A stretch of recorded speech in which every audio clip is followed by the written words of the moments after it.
The Clock of Salt and Sand, a story of lost time in Macondo. Good evening, or good morning, or whatever time you may be in. Today, I want to take you to a place many think they know, but few have truly stepped into. Macondo.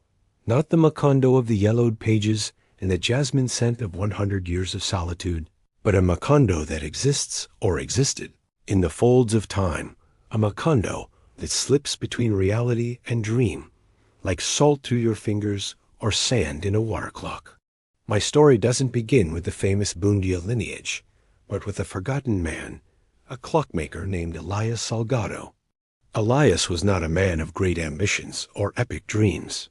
His universe revolved around the constant tick-tock of the clocks in his small shop, a sanctuary of gears and pendulums in the heart of a village that, in itself, seemed to live outside of time. Macondo, in Elias's time, was not yet the hotbed of yellow butterflies and torrential rains that the legend bequeathed to us. It was a sleepy place, where chickens pecked at the dusty ground, and men played dominoes in the shade of almond trees, while women brewed black coffee and whispered secrets from one generation to the next. Elías was a methodical, almost obsessive man.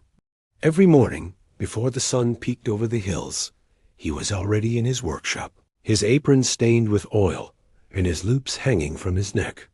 His hands, small and nimble, were capable of unraveling the mysteries of any mechanism, from the crude church wall clock to the delicate pocket watches of the landowners. For Elías, each clock was a living being, with its own heart that beat to the rhythm of the seconds, and its own story that revealed itself in every spring, in every worn pinion. But there was one clock that obsessed Elías more than any other. It wasn't an antique clock, nor was it particularly valuable at first glance. It was a contraption of rusted iron and clouded glass that he had found washed up on the riverbank after one of those unexpected floods that swept away trees, animals, and at times, the remains of other people's lives. The clock was enormous, almost the size of a man, and was encrusted with sea salt crystals that shone with a faint glow, even in the darkness. It had no hands or numbers, just a smooth, polished surface. Inside, instead of gears, Elías swore he had seen, in the first moments, brilliant particles dancing like sand under water. From the day he dragged it into his workshop, the clock became the center of Elias's universe. He abandoned almost all his commissions, to the despair of the neighbors who watched their clocks remain stopped while time slipped away from them. Elías, however, didn't feel the passage of time.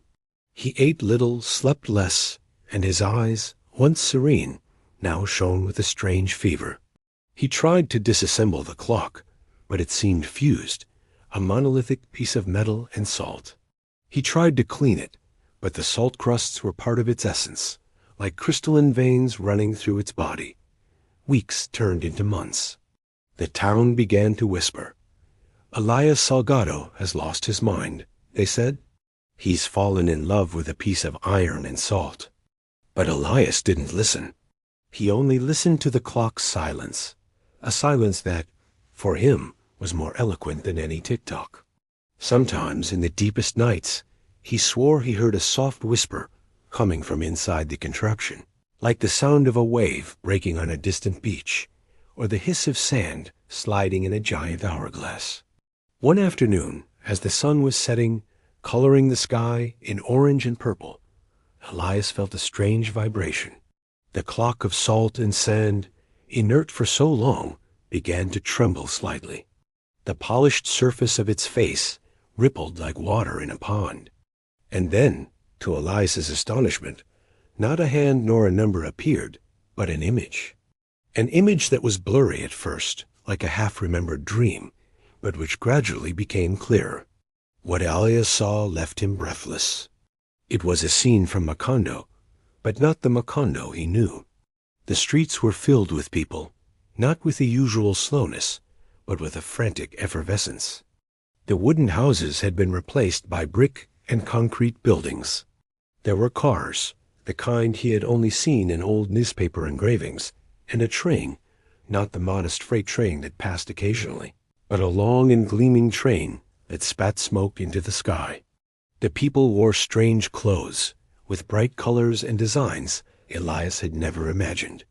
The image vanished as quickly as it appeared, leaving Elias staggering. Had it been a dream? Had the fever finally clouded his mind? He pinched his arm and felt the sharp pain. It wasn't a dream. He had seen the future. From that day on, the clock of salt and sand became his window to time. From time to time, unpredictably, it would activate and show him fragments of Macondo's future. Elias saw the arrival of the banana company, with its trains and its bustling camps. He saw men with wide-brimmed hats and women in lace dresses. He saw the strike, the army, the silence, and the rain. He saw the construction of a hospital, a school, and later, the abandonment and decay. He saw the dust and oblivion hanging over the town. Elias guarded his secret jealously. He tried to warn people, subtly at first, then with more desperation, about the dangers that were approaching. He spoke to them about the arrival of strangers, the empty promises, the inevitable sadness that progress would bring. But no one believed him. They considered him an old lunatic, crazier than ever. Elías Salgado and his devil's clock, the children would mock. The inability to change the course of events, despite knowing them, began to corrode Elias's soul. He felt like a helpless spectator of a tragedy that was slowly unfolding before his eyes. The knowledge of the future became an unbearable burden, a slow poison that stole his peace. One night, the image on the clock was different. It wasn't the Macondo of the future, but a face, a familiar face, that of Ursula Igoron. But it was Ursula in her old age, her eyes wise and tired, her skin furrowed by 1,000 wrinkles. Elias had never met Ursula. In his time, she was just a child, the daughter of distant neighbors. But upon seeing her in the clock, Elias felt a pang of recognition. He knew who she was. He had seen her in his visions, an immutable pillar in the whirlwind of Macondo's time. And then Ursula spoke to him, not with audible words, but with a voice that resonated directly in his mind, a voice that was as old as time itself. "Elias," the voice said, "time cannot be altered. It flows like a river, inexorably. But time can be understood. It can be remembered. That is your purpose." Elias collapsed to his knees. Tears streamed from his eyes, tears of relief and desperation. But how? He managed to whisper, "How can I remember what hasn't happened yet?" The image of Ursula smiled, a sad smile, but full of understanding. "Your clock," the voice said, "doesn't just show the future. It also stores the past. Every particle of salt, every grain of sand that slips inside it is a memory of what was, what is, and what will be. Your task is to listen." Elias spent the rest of his days not trying to change the future, but listening to it. He spent hours with his ear pressed against the clock of salt and sand, listening to the whispers of times to come and times past. He heard the laughter of Macondo's children, the murmur of conversations under the almond trees, the lament of the rain, the whistle of the train. He heard the songs of the birds and the buzzing of the flies. He heard love and loss, birth and death. Elias never repaired another clock. His shop filled with dust, the gears rusted, the pendulums stopped. But he didn't care. His own clock, the clock of salt and sand, was all he needed.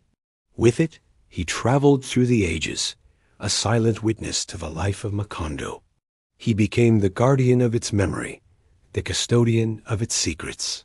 One day, the neighbors found Elias in his workshop, sitting in his wooden chair, his hand resting on the clock of salt and sand.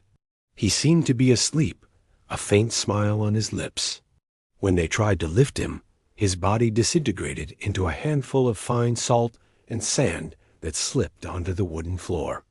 The clock of salt and sand, for its part, had disappeared. No one ever saw it again in Macondo. Some said the next river flood took it back to the sea from which it came.